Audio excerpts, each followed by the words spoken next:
you hit something that's just like a really hard, and it was like a huge wake up call for me. It was actually my son's second birthday. And my job's like, no, you don't understand. We're short today. You need to come into work. I'm like, this is my kid's birthday, man. I can't go celebrate it.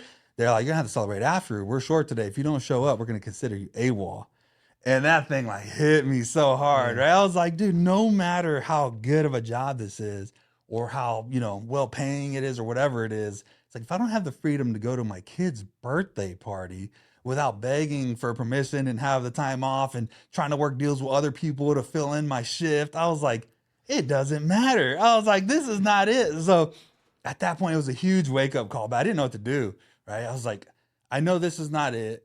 And everybody's telling me this is the best job ever. And it's like, I don't know what to do. Like, I didn't know what to do, right? And my wife's sister is like, listen to this book. It's really good. And I'm like, what is it? So we pull up the audiobook. Good old Dave Ramsey, right? He's like, oh, do you want to get out of your situation? Sell that truck, Miguel. Yeah. He's like, do you want to get out of situation? He's like, do you want to, pay off your debts and live stress-free and all that stuff? And I was like, yes. I was like, I want all of that. So me and my wife, right? And, I love my wife. She was super supportive. She's like, I think this would be great for us. Let's do it. So we both kind of jumped on the same sheet of music, started paying off all of our stuff. Like, we did sell the truck, right? And then I think once the wife saw me sell that truck, I love it. It's like a Ford Raptor, right? I love this truck. I was like, dang. And then I sold it, and then she kind of saw that I was being really serious about this. So she had just bought a Lexus too. She's like, all right, let's sell that. So we sold everything, and we got our means way down. We were living on like 40% of our income. Like, that's awesome. Yeah. So then we just kind of started stacking, and I started building an ADU, right? We started building the ADUs. And then we rented out that ADU. So now we were living on 30% of our income. It was even getting lower and lower. We're just saving so much money. And then that gave us kind of like the seed to start investing and getting a little bit more units, picking more up. And that kind of leads to other things, right? So like now the rentals are starting to make money, but we never touched the rental money, right? That was just kind of extra money. Right. So then that rental money is like, hey, I want to use this for growth, right? To learn, right? To, get mentors and just get like more education, right? And kind of like frees us up to like keep reinvesting, right? So just buying more and more properties, and just kind of snowballed from there and kind of led me into different opportunities. And now here I am. Yeah, no, I love that too. And I think that, everybody's journey is different. That's what's cool about it. Hearing kind of how it started for you and different things became priority. You have kids. Anybody who has kids understands. Very hard. Yeah. That becomes priority. You're told that, sorry, you can't make your son's birthday party.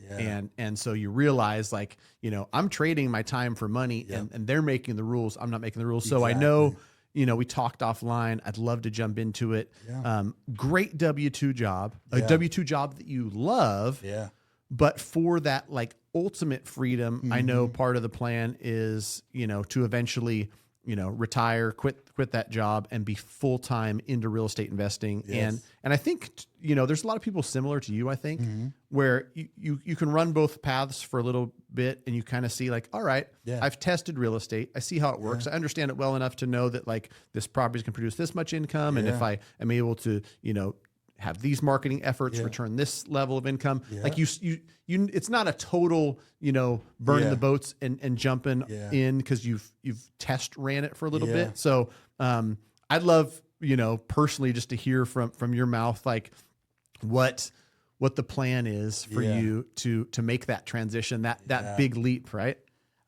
So for me, right, and probably for you and a lot of us, right? So when you're married, right, and you have kids, it's not just up to you, right? You're a family. You're operating as a unit, right? So I've always been a worker bee. So to me, it's like work is just kind of what I always do. And if I don't have a project going on the real estate on the side, I'm like kind of bored. Like I need something else to do. So for me, working a full-time W-2, right, the 13-hour days, and being involved in my kids' stuff and still doing real estate stuff is not difficult for me, but it's not just about me. It's like that puts a ton of stress on my wife and it puts a ton of stress on the family, right? So sometimes you have to, not even what you could keep doing, you have to look at your family, right? At the end of the day, we say we do this for our family. So, me and my wife kind of had discussions where it's like, okay, how long are we going to keep going like this? You know, because essentially they're kind of getting the shell of me, right? Because I do so much through my W-2, and then you do all the family stuff that you have to do, and then the real estate stuff, and you're just kind of exhausted and drained.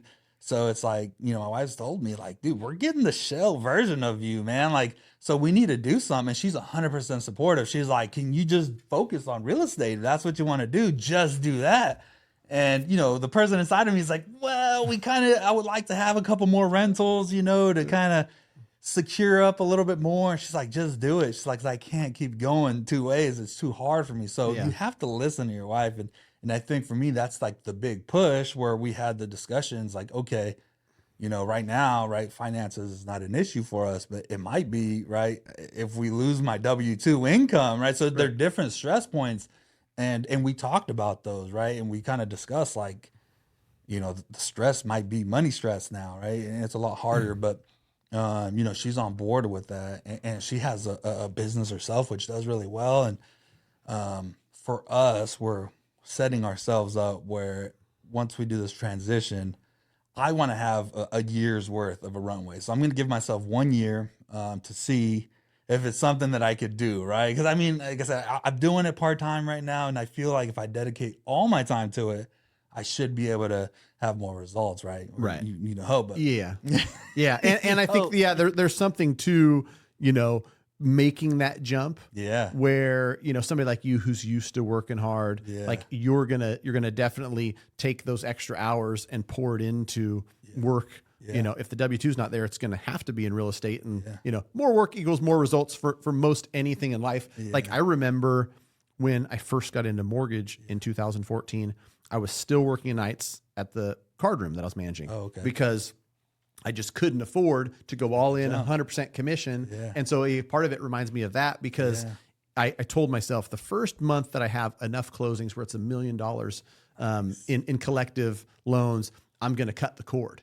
And, you know, mortgage is something that you don't just get your license, hold up a sign like, ready to go. Yeah. And people are going to start trusting the biggest purchase of their life. And so it took a little bit of ramping up. I think February 1st of 2014 was when I was officially licensed. So February, March, April, May, June, I closed 4 loans for 1.1 million or whatever it is. And I was like, all right, like, I'm ready. I cut the cord. And the cool part for me, you know, similar, you know, motivations and struggles that you have. I had 2 boys.